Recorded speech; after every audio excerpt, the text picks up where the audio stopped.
You're gonna miss it, Leah. Aw, sad. Leah says, I hate I'm going to miss this tonight, but I have a family obligation I have to attend. Hoping everyone is well, and look forward to watching the replay.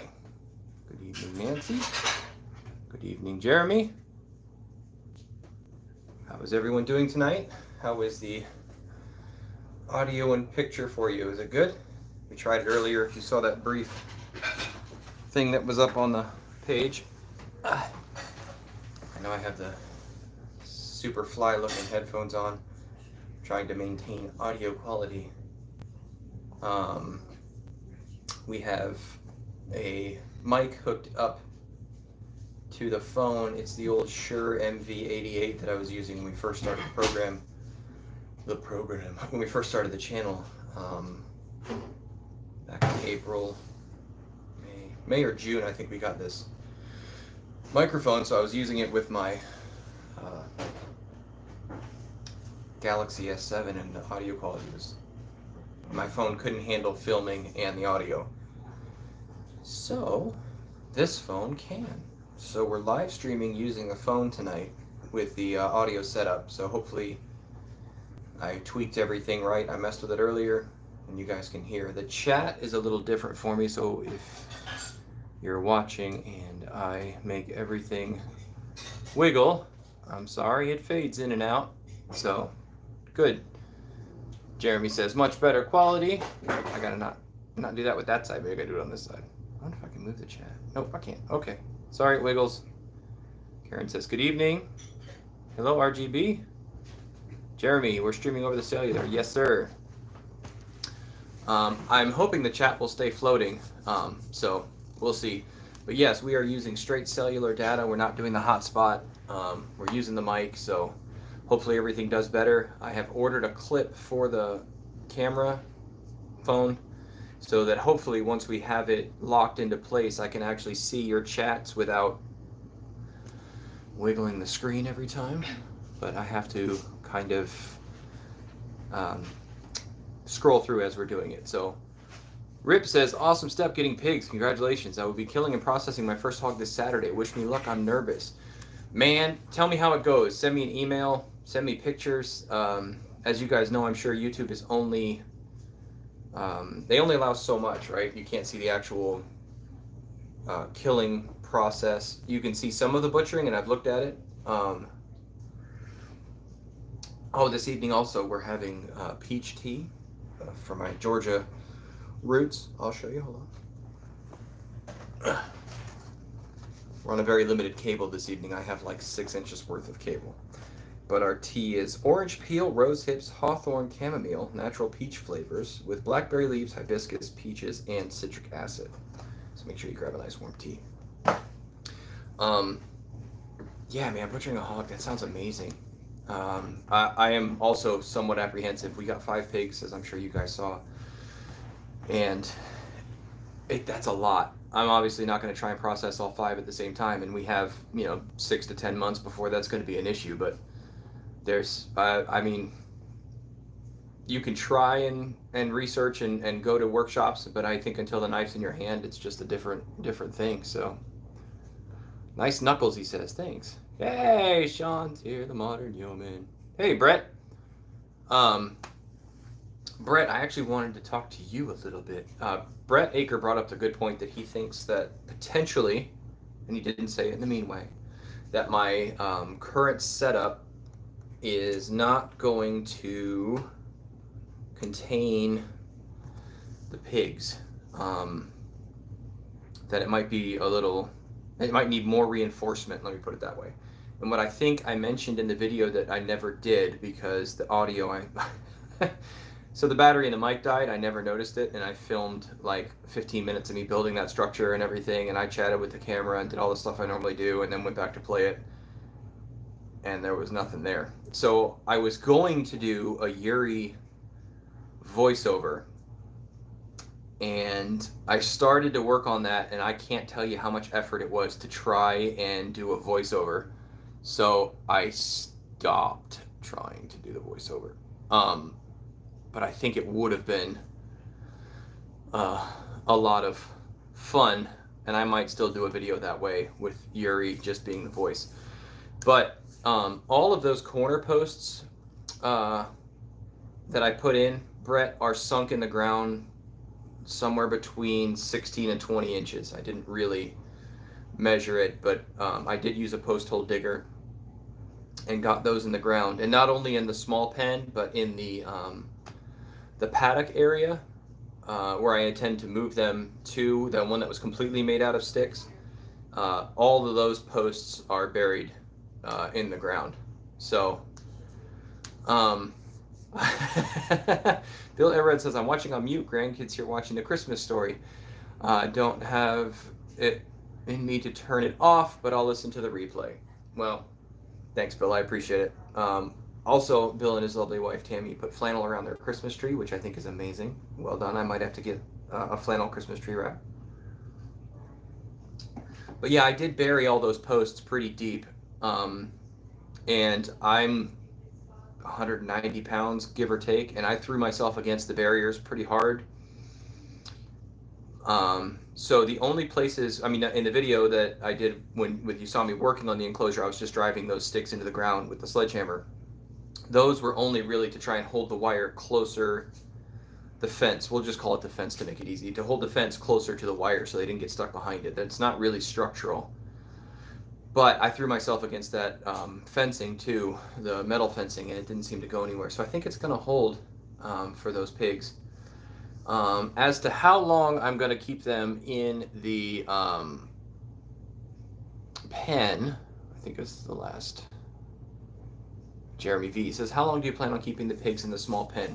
So Jeremy, my buddy Rob, who does pigs and has, I don't know, 50 or 60 hogs on a hot wire currently, and has trained them. I think he said about a week, and then what you do is you take one of the panels down. So I know it looks like a solid fence all the way around, but I actually cut it at each one of the posts and screwed it in so that I could remove a panel. And he said what you do is you take down a panel and see if the pigs stay, and you leave it there for a few days. And if the pigs stay with one side open, then you take down the second side. And if the pigs stay there for a few days, you take down the third side. So overall, probably a couple to 3 weeks, depending on how the experiment goes. If I put them, if I open the panel and they take off, then I'm going to close the panel again. I can't adjust the fence. It is what it is voltage-wise. So it has somewhere between 8,000 and 9,000 volts banging through it. My detector only goes up to 7, but it says on the box 8 to 9, I think. I've got 2 grounding rods down, 7 or 8 feet.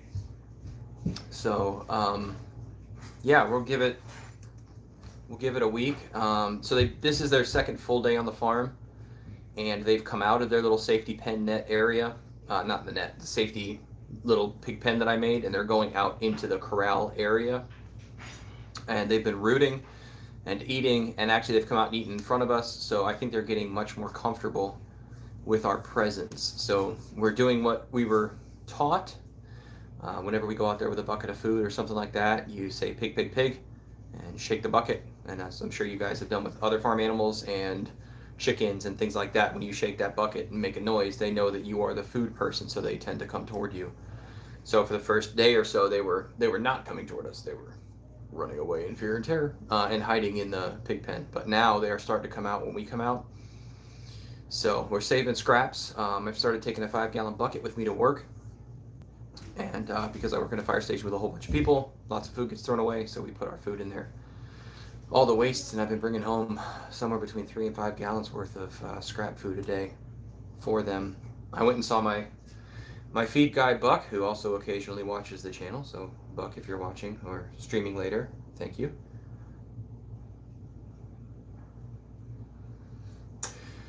But I went over there. I found on the property I don't think it's a 55-gallon drum, but it might be. It's a very tall black drum with a spin on top, pretty much watertight. So I've taken that to him and filled it up, and I filled up one of our 33-gallon trash tags. So Jeremy V says, I thought the official pig calling word was suey. It might be. I think they will come to whatever you call them if you shake a food bucket, to be honest. So I don't think they really care what you call them. It's like your dog, right? You can get a dog and you can rename a dog within like 2 weeks because every time you call it, you give it a treat. They know that, hey, that means something good. So Nancy said that we have chickens and pigs, and are we going to get a dairy cow next? Well, for Pete's sake, Nancy, calm down. We just got here. I'm just kidding. Yes, actually, we're already making plans. We've been looking at Holsteins.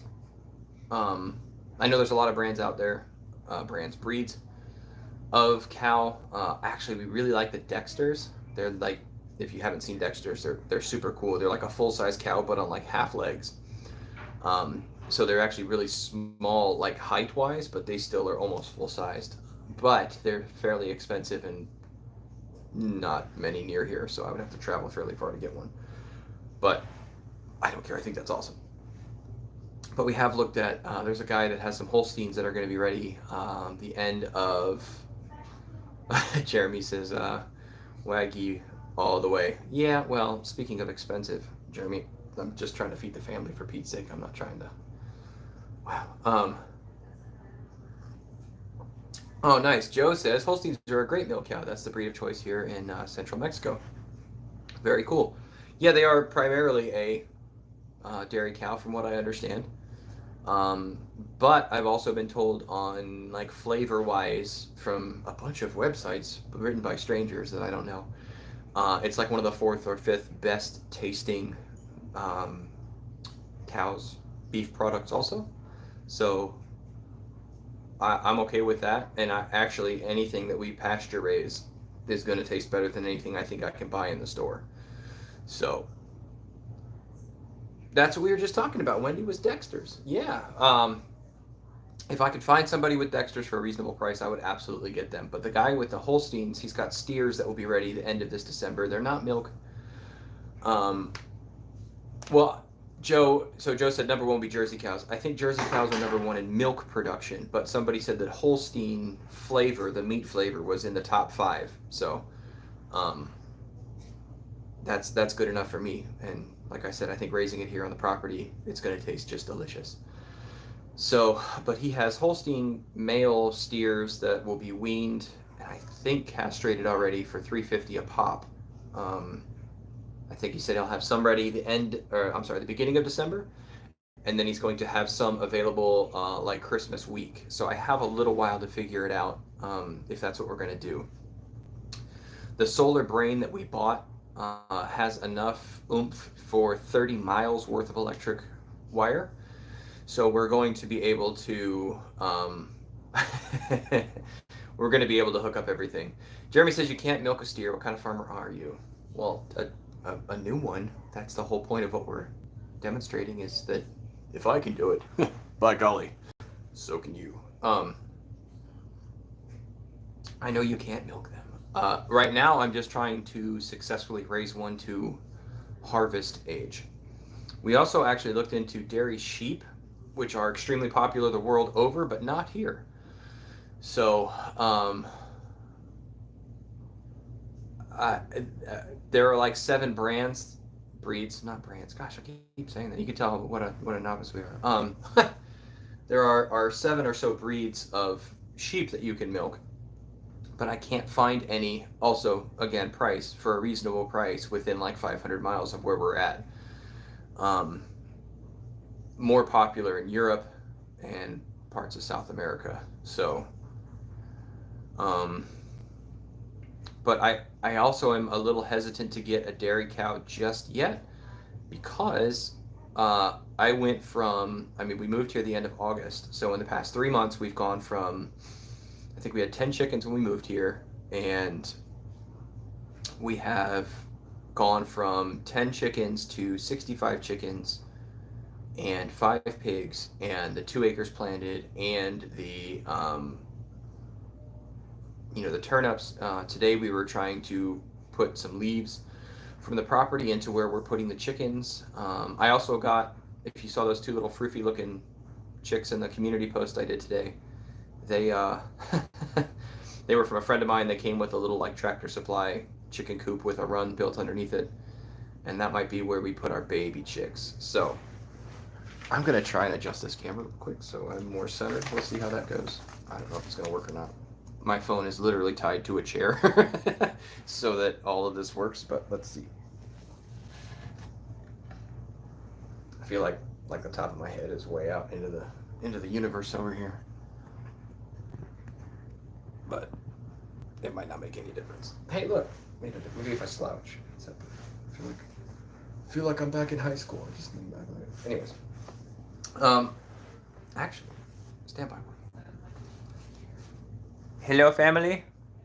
Can somebody give me a couple large books? Danny, can you grab me a couple large books, please? Large books? Yeah, I want to brace this chair up so the camera is a little more centered. Why, thank you. I just need two thick ones, like an inch thick. Like books that make us look smart, but we don't actually read.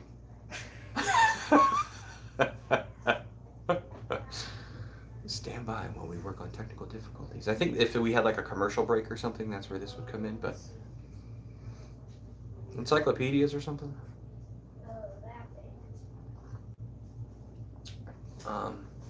Hey, look, there's a couple right there, honey. On the shelf there to the left. Yeah, grab two of those thick ones in the middle. Yeah, that's good. We'll see how this goes. It all might collapse. Thank you, thank you. Well,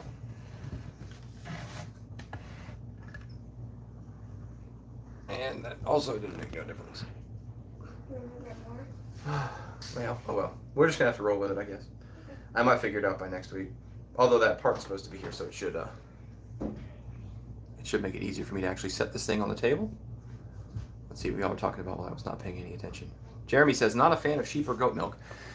So, Jeremy, I've had goat milk, but I have not had sheep milk, and I do not know if it tastes much different. So, Joe says, those Holstein steers are huge. Before the Rona County Fair here is an organization organized in around this time, December 1 to 15. The steers are gigantic. Cool, man. I want the meat. It's delicious. Nancy says, our neighbors have 2 Holstein steers for meat. They're growing really fast. Cool. And yes, Jeremy, you can milk a steer if it identifies as a heifer. Rip says, y'all are killing it. Homesteading is hard work, but it doesn't feel like it. Very enjoyable for our family. Absolutely, man. So this evening, we we're trying to remediate some of our gardening area, and we were like just going through the property, picking up the leaves and throw them in the back of the trailer, hooking it up to the tractor, dragging it out to where the chickens are, just letting them go to town on it. And it beats TV, let me tell you. Ooh. Maybe if I move the mic, that'll stop taking up so much pressure on this pour. I have the thing tied with like this ribbon. I should take a picture of my setup. It's with well, no, fall. Ooh, I wonder if I'll put a brace there. Y'all are so wonderful being patient with me while I like goof around with this, trying to figure this thing out. Ooh, I got an idea.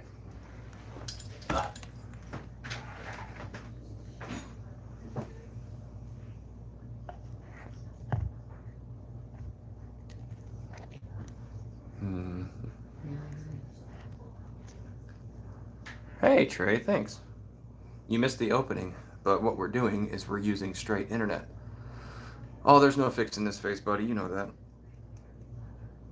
Trey says everything looks better but my face. I got a haircut. See? I got all of them cut. There's a wedding coming up.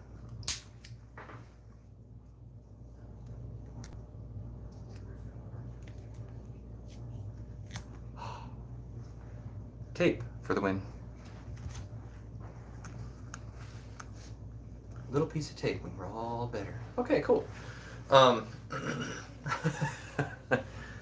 Yeah, I have something else I was going to talk to you guys about. A buddy of mine is getting married, and they asked me to do the wedding, so we'll be doing the wedding for him this Saturday. So I had to go get my hair cut. I did think about that, Jeremy. Jeremy says you should set up your computer beside you to keep the window open for chat. That's a good idea, and I might do that next week. I wasn't sure. Our internet is such garbage out here. I didn't know if it would goof up the stream, because actually what I was able to do this one, I'm sure you guys noticed, was schedule it and then have it appear at the time I wanted it to appear. And I was having a devil of a time doing that on the computer. The open source broadcasting wasn't I don't know. I'm not that technically savvy. I just like being able to open up my phone, hit go live, and talk with you guys. But we'll figure it out. So there's a wedding on the Eastern Shore that I'm doing for my buddy and his lovely wife. And the problem with that is it's on the Eastern Shore, and it's like 3 hours from me. So I'm actually driving over there.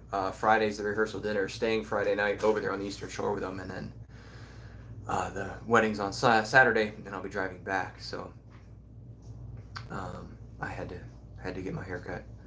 I don't like spending money on haircuts, but you can't do somebody's wedding looking like a hippie that needs a bath. So speaking of soil remediation, we discovered that we have, speaking of computers, I have it right here. This is not my internet light to make my face look younger.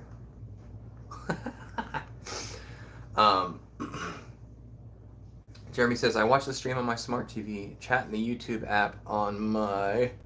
Come back, chat. Where'd you go? Oh, no. There you go. And YouTube app on my phone with the video paused. Oh, that's a good idea. So...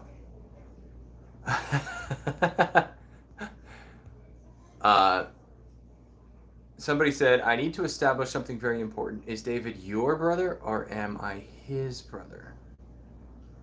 We are our brother. I'm not sure I understand the question. We are brothers who were raised in the same home by the same people. But we discovered something about our soil. We have apparently what is known as sassafras soil. I did not know that was a type. I'm also, as many of you know, not a soil guru. If you want guru-ish, you go to my brother, David the Goods page. I am just the guy that throws stuff in the ground and hope it works. But actually what I do is, I've told you guys this before, I call him up and I'm like, hey, I want to do this, will this work? And he goes, yeah. Or he goes, no. Or he goes, watch this video I did. But sassafras soil apparently is a deep, well-drained soil that's easy to work, warms up quickly in the spring. It occurs on upland landscapes. On slopes ranging from 0 to 40%, it is highly productive under good management. Sassafras soils are suited to practically all uses except where limited by slope and the risk of erosion. Now there's a whole bunch more about it, but apparently it is like a sandy topsoil mix. It was like a part like submerged seabed, part whatever, but of course, if you believe in the flood, everything was underwater at some point, so. But apparently that clay colored like tanness, which I thought was just pure clay, is not. It's a sandy mix that is good for just about anything, even though it doesn't seem to have a whole lot of organic material in it. And I can like take some of it, dig down through this much of what is dark topsoil on top, get down 4 inches, pull some out and roll it into a ball in my hands, and it stays just like clay. But apparently it drains well, it warms quickly, and it's good for growing stuff. And I have to be honest, when we threw those turnips, and actually everything we've thrown in the ground with the exception of the carrots and the spinach, which the spinach came up, but it didn't do that great. The carrots didn't do that well either. But the turnips have been gangbusters. The winter peas have been gangbusters. The spring oats have been gangbusters. The store-bought peas I put in, nearly all of those came up. The radishes came up. Everything I've put in the ground has shot up like we were magic. Almost like I was David the Good's brother. Trey says you should take soil samples and send them to your local extension office. We've talked about doing that, but I have a couple problems with that. You have to sample a variety of areas for what you want to do, and then you have to mitigate those areas. But you can also kind of tell what your soil is or isn't by the plants that are growing from it. So like we don't have a lot of pine trees, so we know it's not very acidic. Things like that. So we've kind of just gone with what was growing here and extrapolated the data. But the reason, or the way we found out it was sassafras, was the lovely lady who used to live here before had it tested and said it was sassafras oil. And we had never heard of that either, so we did some Googling, and it did well. Jeremy V says, do you think you'll all ever have a booth, at the Oyster Festival? Potentially, Jeremy. For those of you guys that don't know, Urbana has a Oyster Festival once a year. It's like the first weekend in November, and something like 50 to 70,000 people descend on this tiny little town.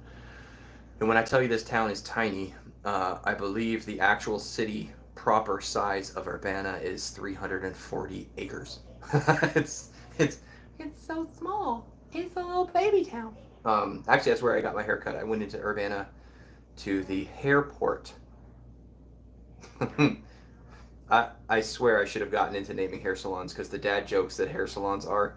The other place I was actually looking for, and this is no joke, Sheer Delight. But I missed Sheer Delight and went to the Hairport, where a lovely lady cut my hair. So, but the sassafras oil, with good management, should do just about everything we want to do with it. I still would like more organic material in it. It said the top soil's 8 to 10 inches deep, but I'm telling you, when I dig down, I'm finding mostly what feels like clay. But what is true is it does drain quickly, and it seemed to stay fairly warm fairly late. So we'll see this spring. If it does warm up early, this is going to be really good for us for when we start our seeds and stuff. I think we might get a bit of an extended growing season. My buddy Sean the Modern Yeoman's here, and he is, whenever I watch his videos for like the past month, he's all bundled up. It's freezing where he is, and it seems to get, because of the dip, we're near the coast, so even though I'm pretty sure we're farther north than he is, he looks like his growing season is shorter than ours. But yeah, so Bill says we have clay right under our sand. Yeah, that's what I don't know, it seems like that to me. But Karen says my soon-to-be 16-year-old son has the same haircut. Well, I don't know if he's wise beyond his years, or if I'm just hanging on to my ill-gotten youth, ill-spent youth, my youthhood, my youthfulness. I don't know. My wife likes this thing, so that thing stays. See, make sure I didn't miss anybody's. Joe says 340 acre size town, but how many folks live there? I honestly don't know. Not many. It's a very small town. Nancy says, I grew up in New England with 180 people. Small is good. So, yeah. Sean the Modern Yeoman says, yep, we're 7-8, got our first frost first week in November. We had a really light frost, but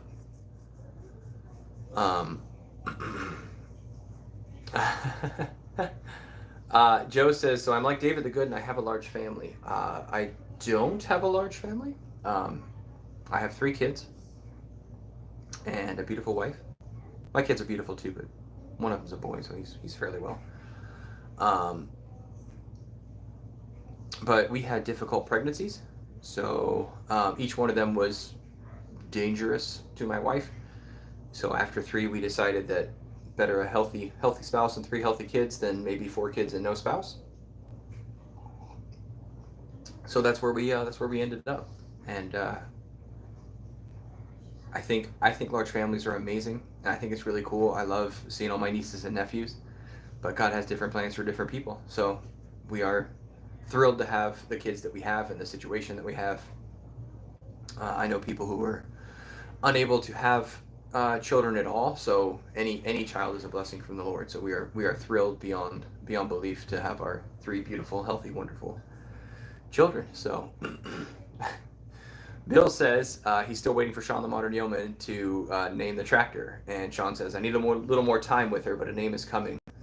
I thought that when you said the Yo tractor, I was really hoping you weren't. I know the whole Yo thing is very clever, and the Yo folks and the Yosted, I really appreciate that, but I was really hoping it was going to be something like Old Blue, or I don't know, Sparky, something. The Yo tractor just didn't have the same ring to it as most of the rest of your very clever names. Maybe you should name the tractor YOLO. That'd be terrible. Somebody asked why I moved out of. Come back. Where'd the check go? Well, first Jeremy says, do you let your pigs multiply, or you plan to buy, fatten, and harvest? I think we're going to buy right now. We're going to just fatten them and harvest them. That's the plan. We did get 4 hogs and 1 sow just in case. In a lot of the reading I'm doing, overwintering full-sized pigs is expensive comparatively and difficult. I also don't know if you have to keep the boar separated, or the bull pig, whatever he is, the hog, the boy, separated from the mom when the piglets are little. There's a lot that goes into it. But I wanted to have the option with the ones we got this time in case things get really bad and I don't have a choice. You know, I don't know. We've talked before about what's coming. We don't know how long the economy is going to be what it is. We don't know how long you're going to be able to get things. So I went ahead and hedged my bets. That's one of the other reasons that we got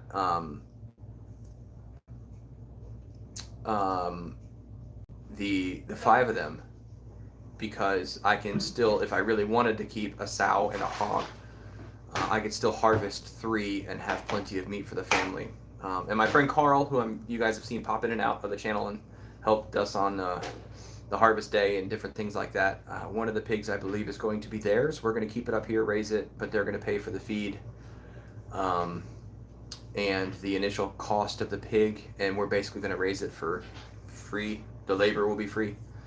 And then I think he's going to come up on butchering day, and we're going to work on it together. So I really originally only wanted 2, because I thought that was a good number to get started with. We were looking at getting between 150 and 170 dressed weight, or hanging weight, I guess they call it. Hanging weight, dressed weight? I don't know. But they, I thought that would be plenty of meat for us for a year, was 2 full-size pigs harvested, and it probably will be.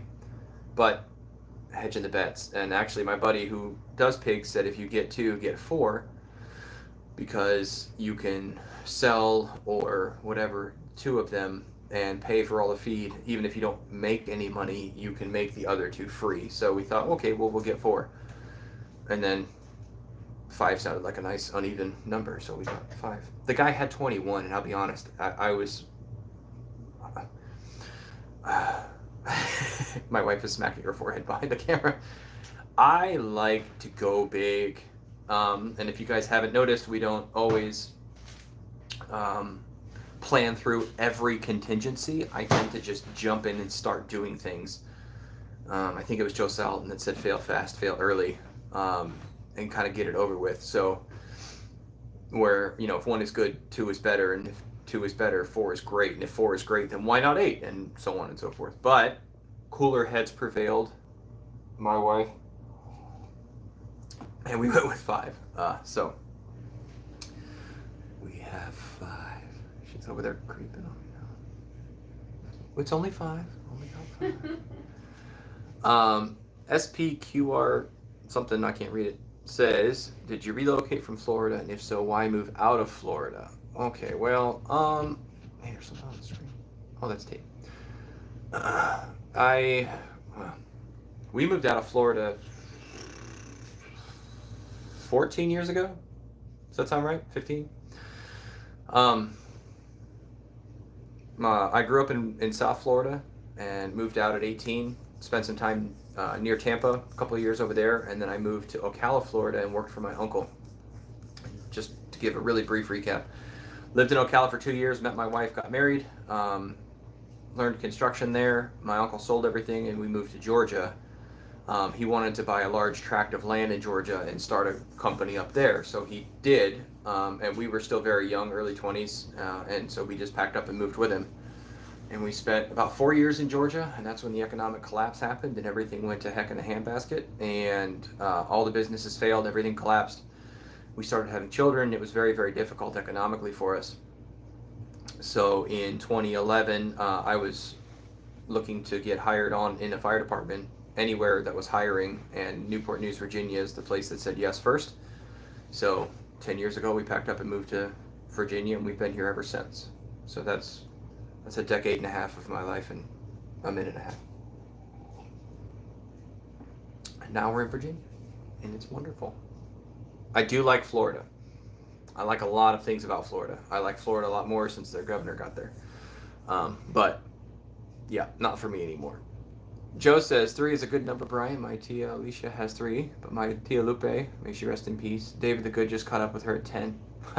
Well, may she rest in peace, and 10 is amazing. That's a wonderful, wonderful thing. Jeremy says, how old do pigs need to be for harvesting? That is a great question. Hey, my brother's here. Somebody was asking about you. Hello, my brother. So I've heard all kinds of things about the pigs. It depends on the breed. It depends on how big you want them to be, et cetera, et cetera.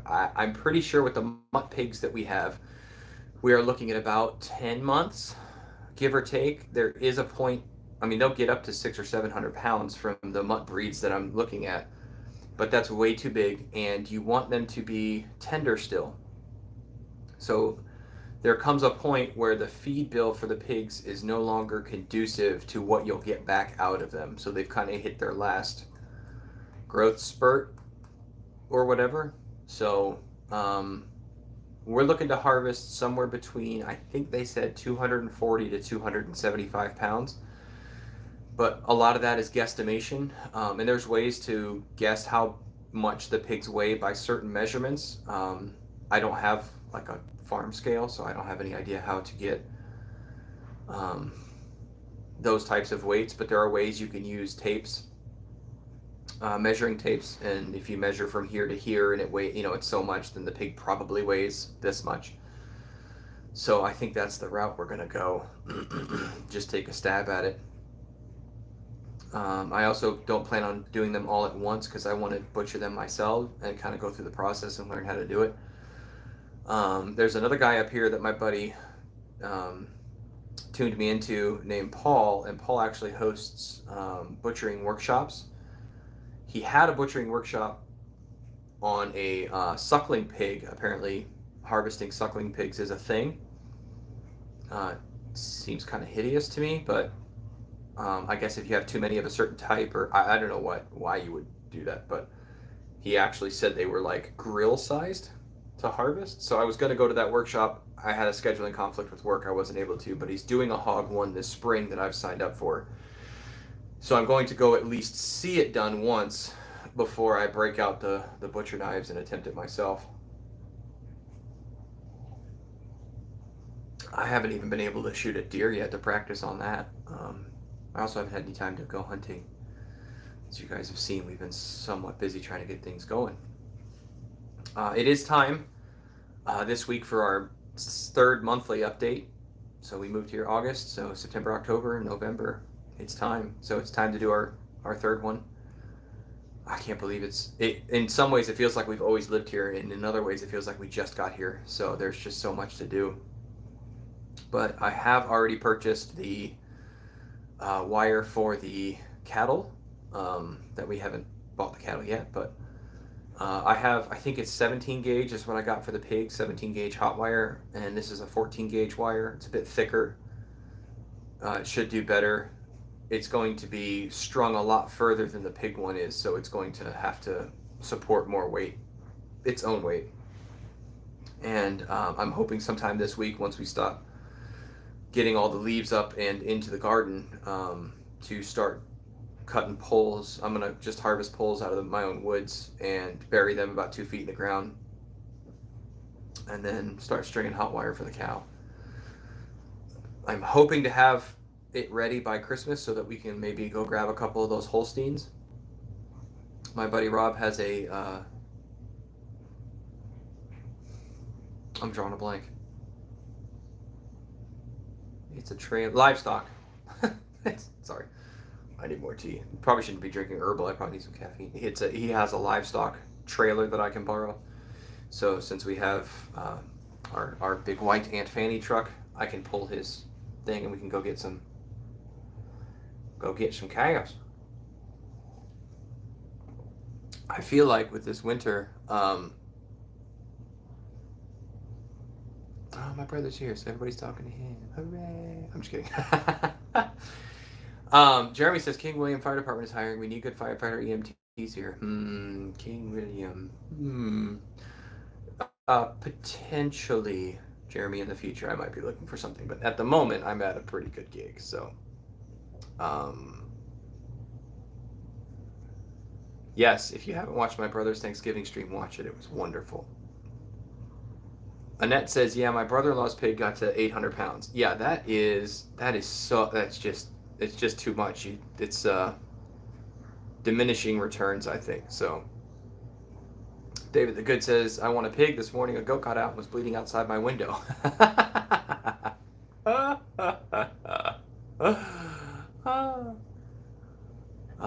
Bogart says, my aunt had a huge pear tree next to her pig pen. It was dropping fruit for them, fatten the pigs up with pears. That's a really good idea. Hubby may have exaggerated. The two butchered it alone. I have no doubt that he absolutely 100% told the truth. And when I butcher ours, and I tell my wife it's going to be 1,000 pig, so 1,000 pounds. Jeremy says, can you use a cow stunner on a hog? I think so. Because some of the stuff I've read said you stun them and then dispatch them. So I have a lot to learn about the actual finished product and harvesting them. So Joe says, are the pigs you planning on Mangalistas? Baker's Creek, War Veterans, aka Pig Farmer, says that Heritage Breed is great, if I remember. Yeah, Joel Salatin. 250 each. Holy cow.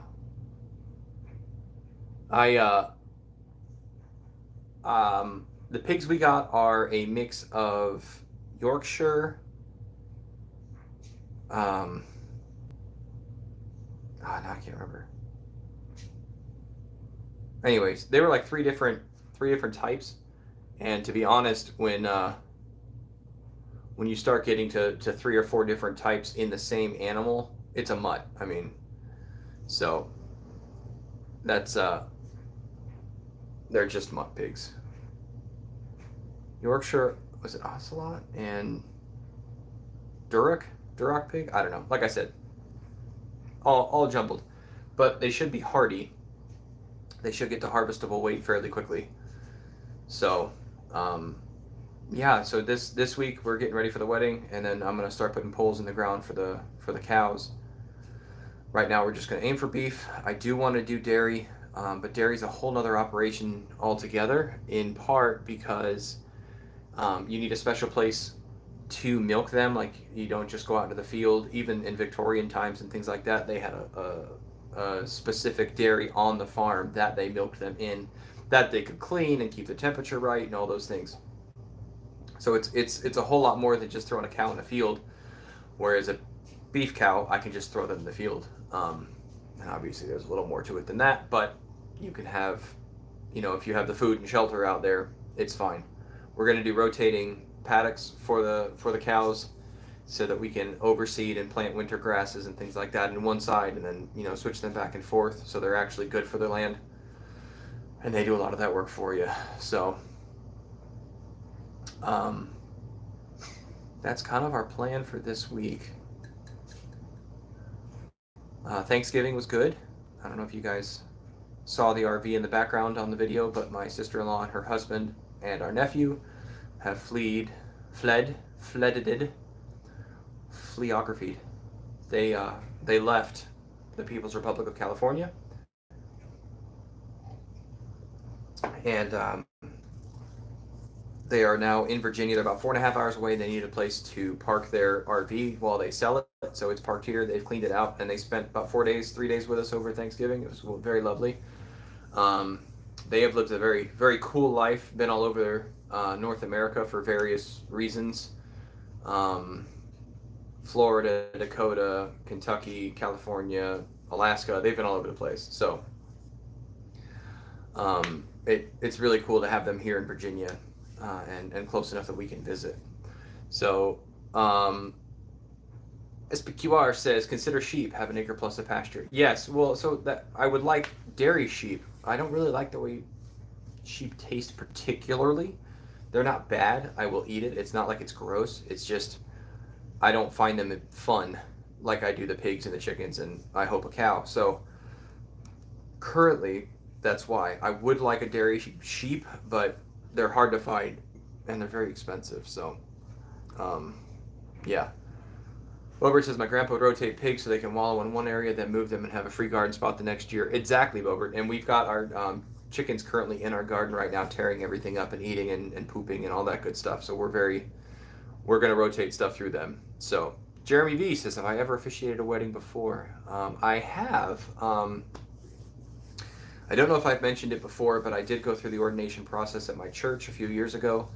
I was trying to do chaplaincy with our fire department on a volunteer basis, and you had to be an ordained minister to do that. So I went through our church's thing. And then each state varies in what it considers ordained and what legal steps you have to go through. There are some states that don't care. You can do an online course. Some are very specific. Virginia, for a lot of its freedoms, has some very strange laws. So I had to actually go through our church's official process, which took about a year. And I've done 5 or 6 weddings now. Officiating weddings is very, very cool. Because you get to be in the very middle of everything that's happening, and yet you're basically invisible.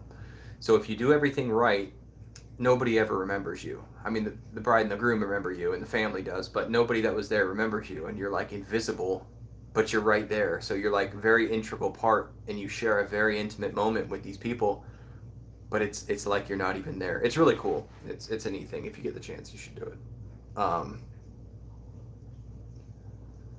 I think Nancy says, spent Thanksgiving in New England and going to VA for Christmas. You can tell I don't have animals.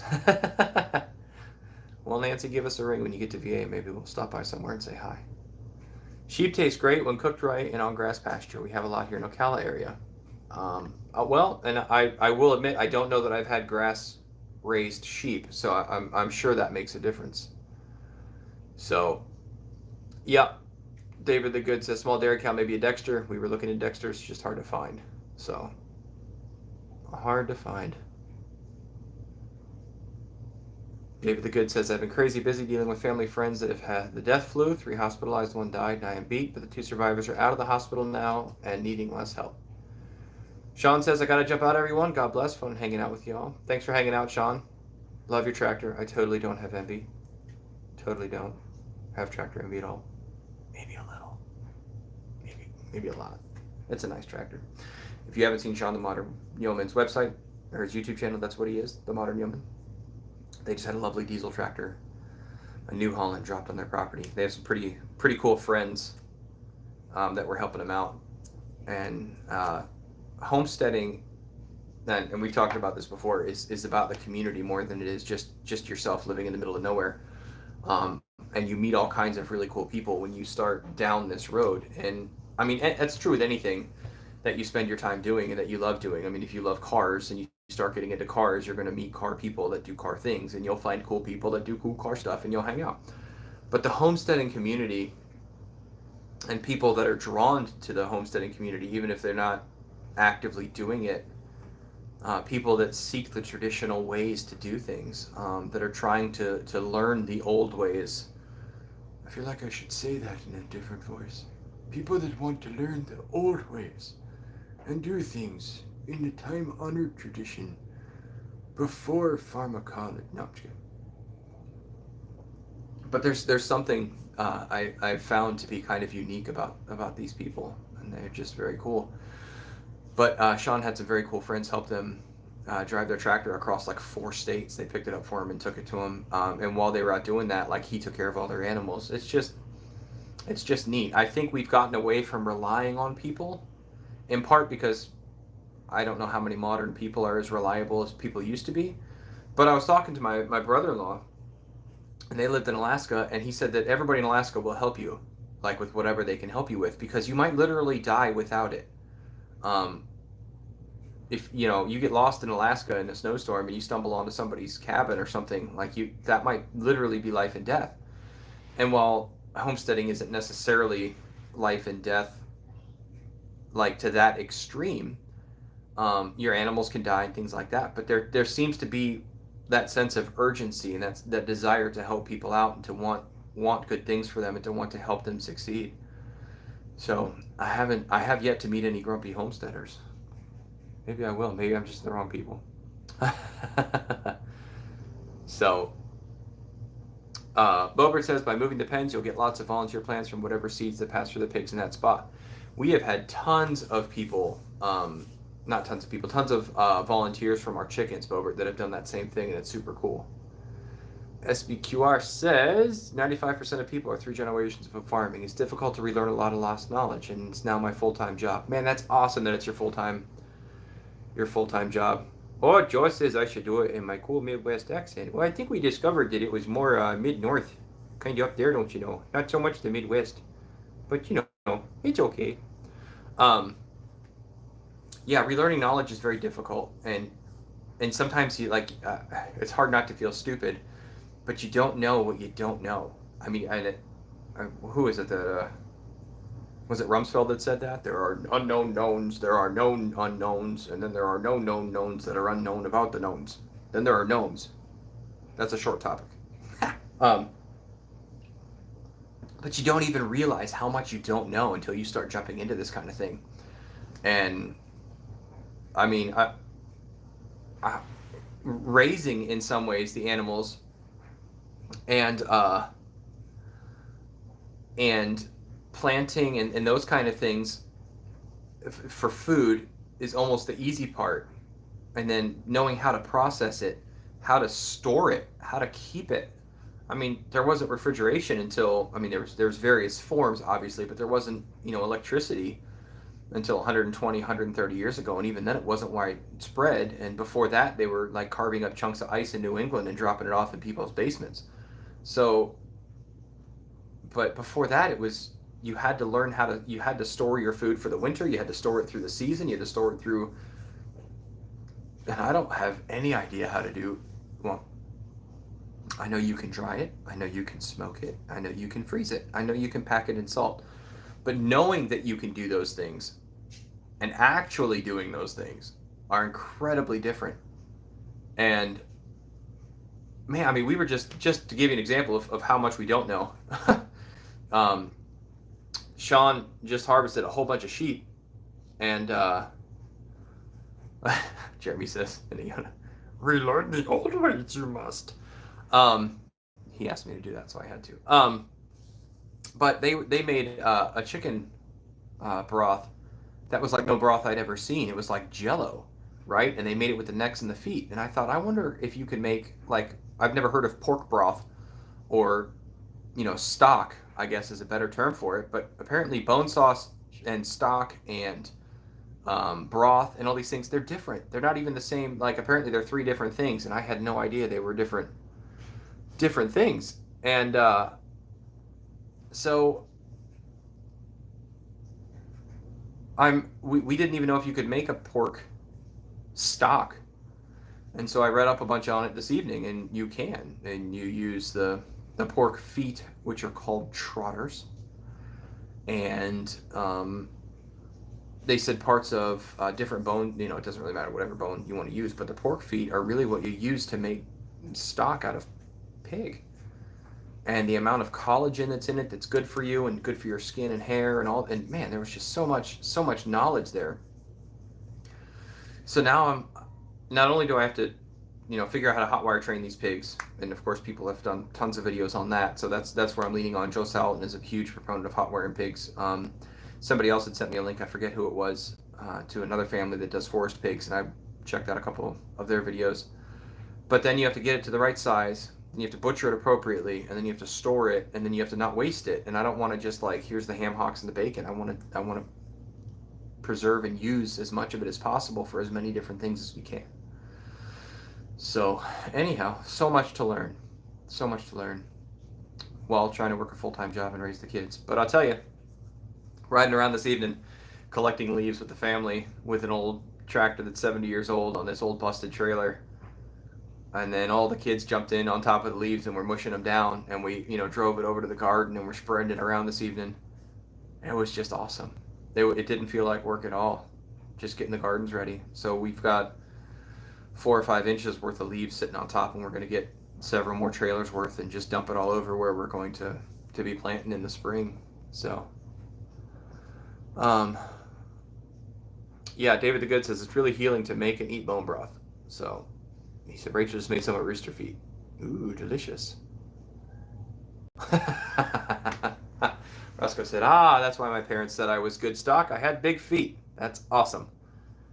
So yeah, SPQRC says, I just don't know if I can get into chicken or hog feet. I agree, but I think if you boil it down and turn it into a broth or a stock, it will make it much more palatable. So, yep, Wendy says if you butcher the chicken yourself, you want to use as much as you can. Absolutely, Wendy, and that's you know, I think you glorify God when you use his animals as well as you can with his little waste. I think it's a respect thing. So that's what we're going to try and do. So, yeah. Well, you guys, I think this this new setup is working very well. The microphone seems to be much better. The video is much better. Now, if I could just keep the phone from falling. The battery didn't die. That's good. I didn't know if that was going to happen. And the cell phone tower didn't explode when I started streaming. But we are about out of tea, which, as you guys know, is normally the time I call it.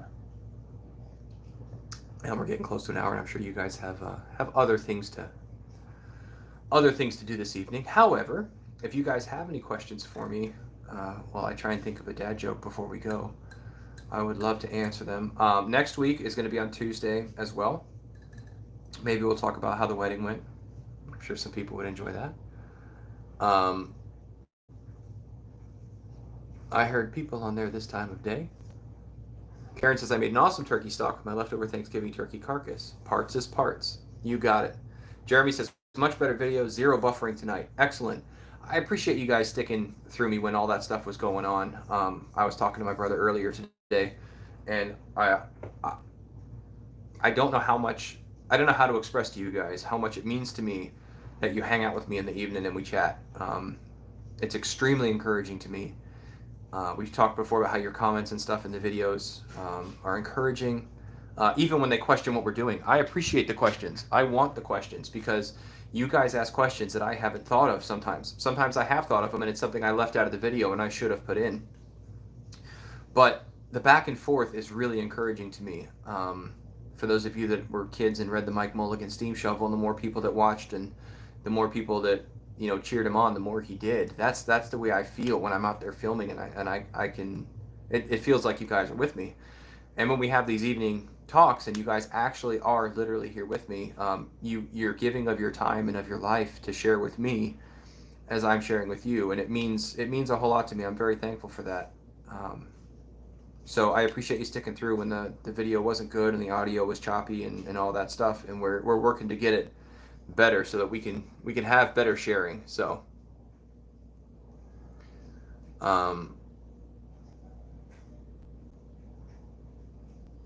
Bill Elrod says, good night, Flannel Fam. Excellent live stream. Thank you, sir. Nancy says, nice chat. This setup is much better. Bless y'all and good night. Yep. So next week, what I think we're going to do is I'm going to try and keep, somebody recommended keeping the chat open on my computer next to me, so I'm going to try and have a different arrangement. Actually, before we go, what I'm going to do is I'm going to cut the string on this thing and pan around my living room real quick so you guys can see what a ragtag setup I have going on here. But Karen says, Flannel Farms, how many chickens do you have now? I've lost track. Well, we added 2 more today from a friend at work. They're fancy little, like, Mercury or something chickens. They're tiny. They have feathered feet. They're really cute. But he needed to get rid of them, so I have them. And so I've added 2 more. So I think we're at 65 or 66 now.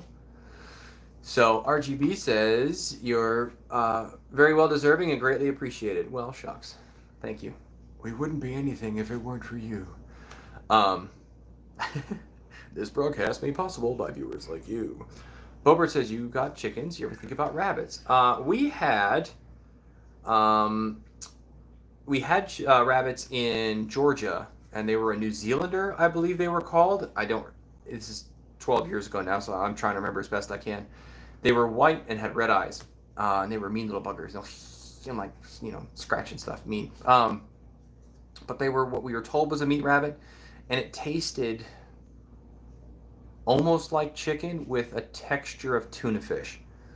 So you know how and not good tuna fish, but like the canned chunk light stuff. You know how when you eat that, you get like that weird like tacky feeling in your teeth when you're eating the tuna fish? It was like that with chicken flavor. And while I like chicken flavor, it was a lot of work and it didn't seem very, very useful. It's not something we've ruled out, but it's something we've done. And I think part of what we're trying to do, we've had goats before too, and I didn't really care for the goats. Part of what we're doing now is things we've never had the chance to do. So we've always wanted to try pigs. We've always wanted to try harvesting our own chickens. We've always wanted to try a cow. So that's kind of what we're doing. But I might add rabbits in later just because of how good they are for the system and how well they work in this type of thing. So Donna says, how are your pigs doing? They are doing great. They're eating slop. They're coming out while we're around. They're getting less fearful. So we're working on it. Jeremy says, are all those chickens for eggs? No, it is not. We have a bunch of rescue Rhode Island Red mixes and some Golden Comets that are our current egg chickens. And we have 20 Buff Orpingtons. And they are good dual purpose birds, so they're good for eggs and they're good for meat. And then we have, I think it's 25 or 22 Delaware Whites, which are also good for meat and for eggs. So what our thought was, and we have straight run of both. They're not quite to maturity yet. You're able to pick out the roosters and things. I'll put them in the update video that I should be filming tomorrow. But our thought with the Orps and the Delawares were whichever one seemed to kind of have a better survival and better egg rate, we would keep for eggs. And then whichever one tasted better, we would breed for meat. My brother's got some interesting things on like wild game bird mixes with chickens that are very hardy. So these are more of a heritage breed.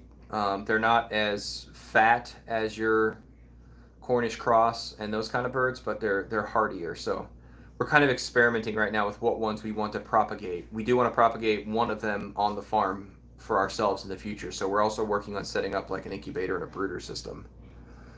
So Annette says, I'm getting more chickens in the spring. 8 is not enough. Yeah, I agree. Donna says, anyone want to tell me what to do? My turnips are growing out of the ground and skinny. Interesting. I don't know. I put mine on the ground, and they came out the top a little bit, but mine were like very fat. So,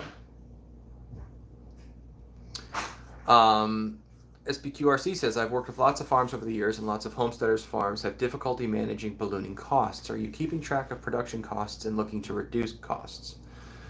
Yes, we're keeping track, and yes, we're looking at reducing as much as possible. This is our first go around in a lot of ways for a lot of things. Now, we've had, backyard chickens before, but what we're trying to do is, I don't know how long our dollar is going to be any good, so we're trying to invest wisely with what we have, but as minimally as possible. So if something makes sense, even if it's expensive, we're trying to buy it now because it's going to be more expensive later. But if we can get away with not buying something, we're also trying to do that. So most of the pig pen I built was out of reused parts. Half the fence I put in the ground, I screwed the little insulators for the wire into living trees. I tried to make my path around trees. So we're trying to do those types of things. The reason that we're using electric wire for the pigs as opposed to pig panels is because it's significantly cheaper per foot to throw electric wire up than it is a pig panel. So we're trying to set up the systems permaculture style so that feed bills are reduced, infrastructure is reduced, all those things are already taken care of, and we use the animals to help propagate the process as much as possible. I've even gotten plugged in with a local feed guy I've talked about before named Buck, and he sells me 50 pounds of feed for $10, and he harvests it all, he makes it all, he does it all himself. So we're buying local and those kind of things. So yes, we're trying very hard not to bury ourselves financially, to have sausage. So Joe says, how about guinea pigs? Leon and Georgia raised them years ago. Don't know if he still has them. I've looked at guinea pigs a little bit, but I don't know. I've heard mixed things about them. So, oh, good. Adam says, I've used the tape method on my pigs. It's fairly accurate within 10 or so pounds. That's plenty accurate. I mean, if it was accurate within 35 pounds, I think I would be good. Donna says, the only thing I can think of is I didn't plant my seeds deep enough. That's possible for your turnips. As you guys know, gardening expertise, not my thing. That's my brother. He's got that market pretty well cornered. And he's much smarter at that kind of thing than I am. I'm just a worker bee trying to make food for his family. If I haven't told you before, our overall goal is to have 90 to 95% of our food by this time next year. I should have started the sentence that way. English matters, even if it's a dumb language. We're trying by this time next year to have harvested or produced 90 to 95% of our own food. Now, I know that requires changing the way you eat, because salt and vinegar kettle cooked chips don't grow on a tree. I might be able to make them myself. I don't know.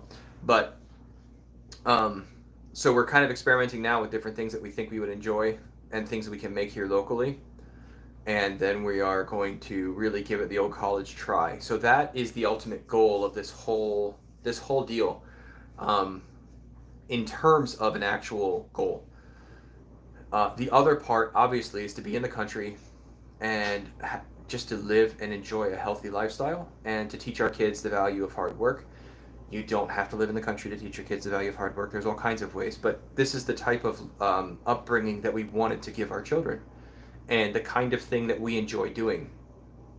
Other people, enjoy collecting tiny spoons, or working on cars, or whatever your thing might be, and that's great. But this is we like to work, and resting from the land. Your sustenance is immensely satisfying to us, so that's what we're doing.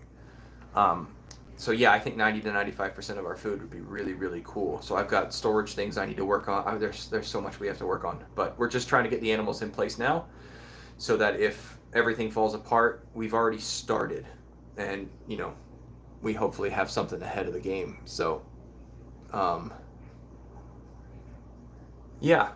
we did try and get plugged in as locally as possible. My feed guy Buck is amazing.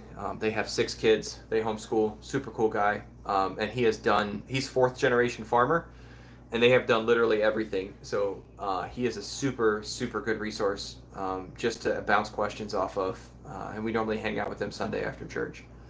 Get the kids together and let them romp around. So, but that's our ultimate goal, besides the regular old happy lifestyle. Man, now I want another tea, and I just want to keep chatting with you guys. But Annette says, I love seeing people raise their children this way. Yep. And I was raised in the city, had a wonderful childhood. Parents did a great job.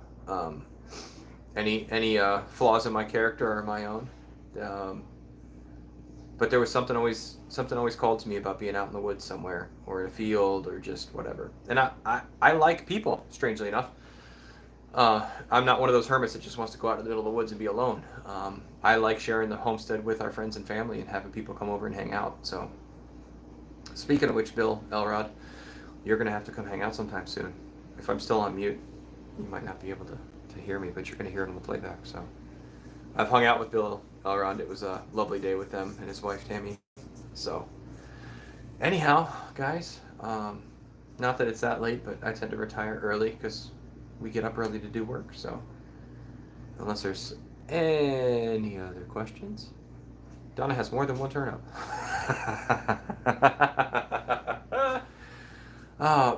Bill also, Elrod, does a great job with propagating seeds.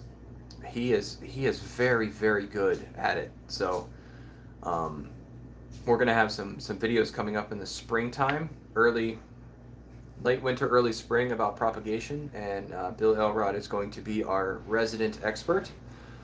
We're going to have some interviews with him, even if he doesn't know it. I'm telling him now.